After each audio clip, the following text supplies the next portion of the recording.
is equal to t minus t sub o. Pareho lang sila. Kaya lang, double prime, t minus t sub o. Lahat ng nakikita mo ng t ay palitan mo ng t minus t sub o. T minus t sub o, x t minus t sub o. Okay? So, y prime, tapos y double prime. Hindi sila equal. Diba? Hindi sila equal. Ito lang ang binago mo. Ito lang nagkaroon ng delay. Ito naman, yung pangalawa, lahat na nakikita mong time function, kailangan magkaroon ng delay. So, ito at saka yan, equal ba? Hindi. Kasi ang mangyayari dito, mangyayari yan, tx sub t minus t sub o minus t sub o x t minus t sub o. So, magkaiba yan. So, therefore, this one is time varying system. Nagbabago yung output. Okay? Nakuha ba? Kasi ang magiging logic niya, kung nakita mo kaagad, basta mayroon siyang time function sa labas ng function, siguradong magbabago siya. Tama? Number 2. Okay, tignan natin yung number 2. Y sub t. Okay, that is x t minus 2. So, palitan mo yung time ng t minus t sub o. T minus t sub o, dinilay mo siya ng certain time. Hindi lang naman natin alam kung ano yung time, pero lagay mo lang t sub o. Okay, so y prime, t minus t sub o, that is equivalent to x, t minus t sub o minus 2. Yung time mo, pinalitan mo ng t minus t sub o minus 2. Okay, then another one, t minus t sub o, so y double prime, t minus t sub o. Okay, so sabi niya, lahat na nakikita mong t ay palitan mo ng t minus t sub o. So x, t minus t sub o minus 2. So y prime, y double prime, equal sila. So you have time invariance system.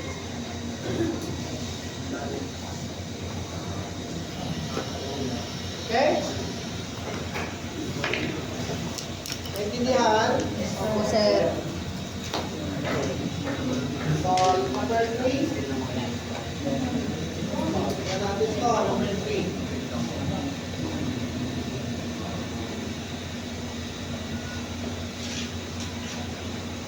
Okay, so makikita mo naman kaagad sa number 3, that is time invariant system.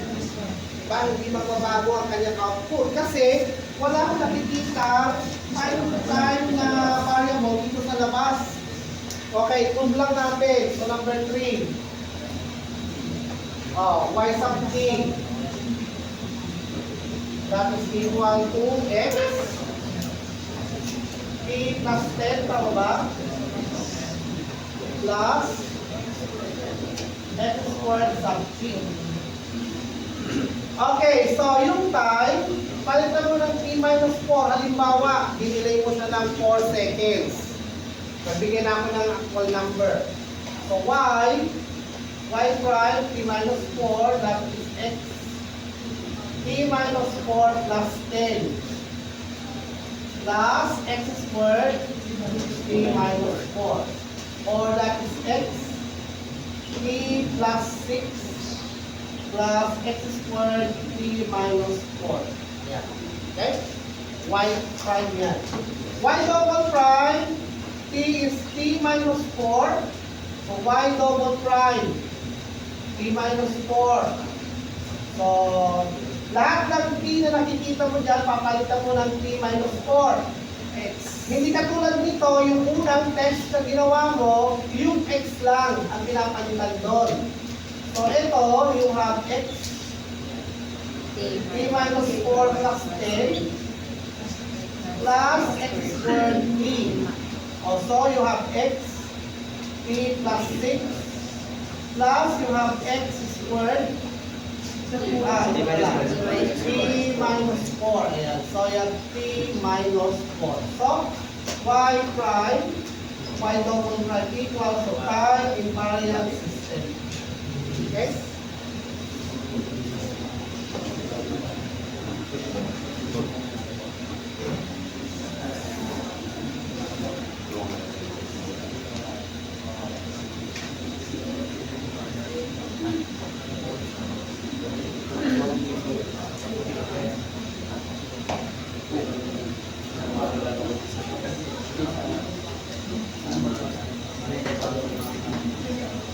Okay, so tignan nyo to let's say number 4, magdagdag tayo. So, y sub t is equal to y is equal to t plus 4x sub t. O, halimbawa ganyan. Ano sabihin nyo? Time variance or time invariant system? Time variance. Okay, so let's say y is equal to t minus 1. Halimbawa lang, ganyan. Okay, so y prime, t minus 1, that is t plus 4x t minus 1. Bakit nung dinelay ko yung time ng minus 1, hindi nasama ito? Kasi yung unang procedure natin, input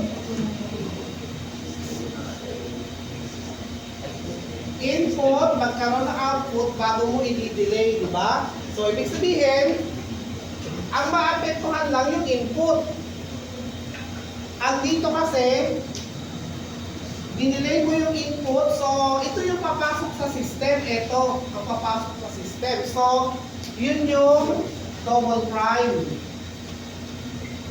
Diba? So, that is t minus 1 plus 4x t minus 1. Or so that is t plus 4x t minus 1 minus 1. So, nagbago na yung output. Diba? Kasi kasama na yung nagbago yung time eh. Hindi katulad dito, yung input lang ang nagbago ng time. Ito, nagbago na lahat ng time. Okay? O, yan yung ibig sabihin yan.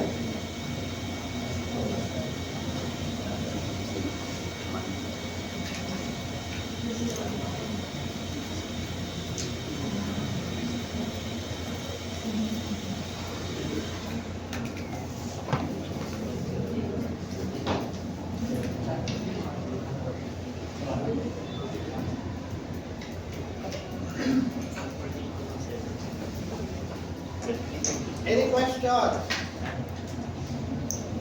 Sir. Naintindihan ba? O, nakaano na tayo Okay. Continuous time and discrete time system. Okay, so if a function is defined for every instant of time, the values are changing at any instant, it is called continuous time. Mga sinusoidal, mga ganon, di ba? Exponential. If the system is defined at only specified instant of time, it is called discrete time system. Okay? Parang ganito yan, class. Trace natin to.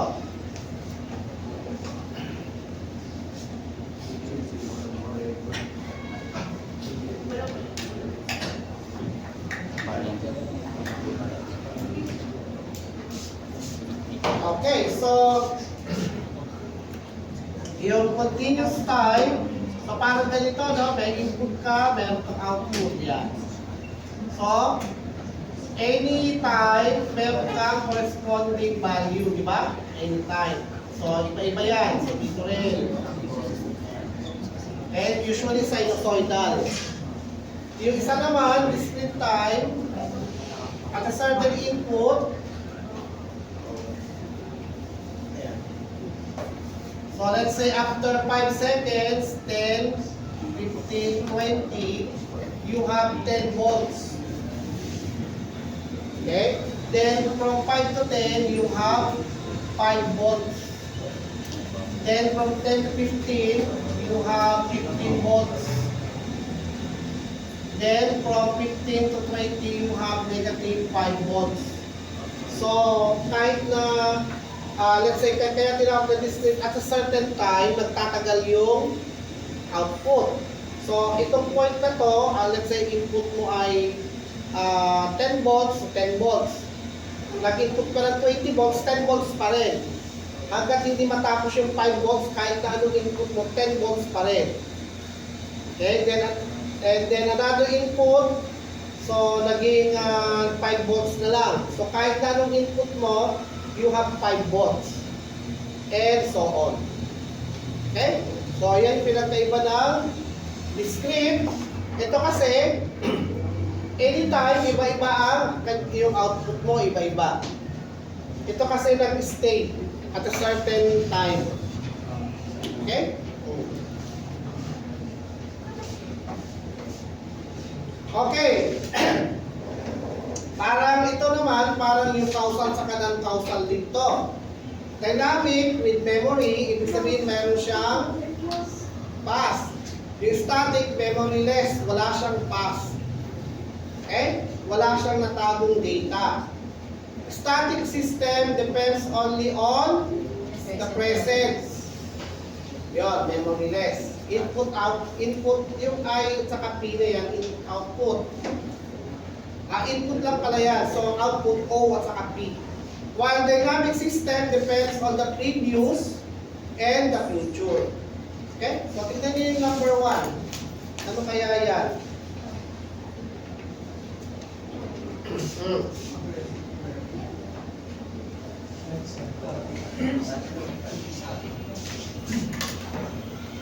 Oh, y sub t,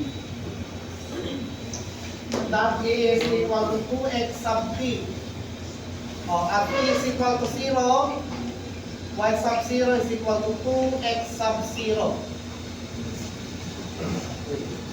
Static. Present lang, di ba? Pag pinalitan ko ng 5 to, x5. Same lang din. Okay? Number 2, so yung y sub t plus x sub t plus xt minus 1. So, t is equal to 0, y sub 0, x sub 0 plus x negative 1. So, meron siyang memory. Kasama yung past data. Diba? So, this one is dynamic. Kasi meron siyang present, meron siyang past. Okay, causal or non-causal?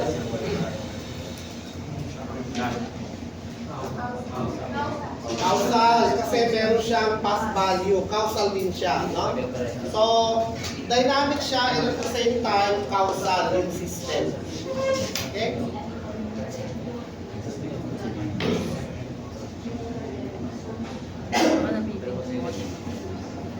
Okay, you have again deterministic and stochastic. So sa stochastic, for a given input, the output is uncertain. So kailangan mo ng probability to predict the future. Sa deterministic naman, the output would be exactly determined for a given input. Okay? So yun ang pinagkaiba nila. Kasi yung deterministic, you have already determined the future value because you have the past values. O, na-determine mo na. Stochastic kasi, mag-predict ka pa lang. Okay? O, so, for example, no? Ayan, katulad yan. Yung dynamic system na yan, that is deterministic kasi you have already determined. Diba? Yung stochastic, so may certain value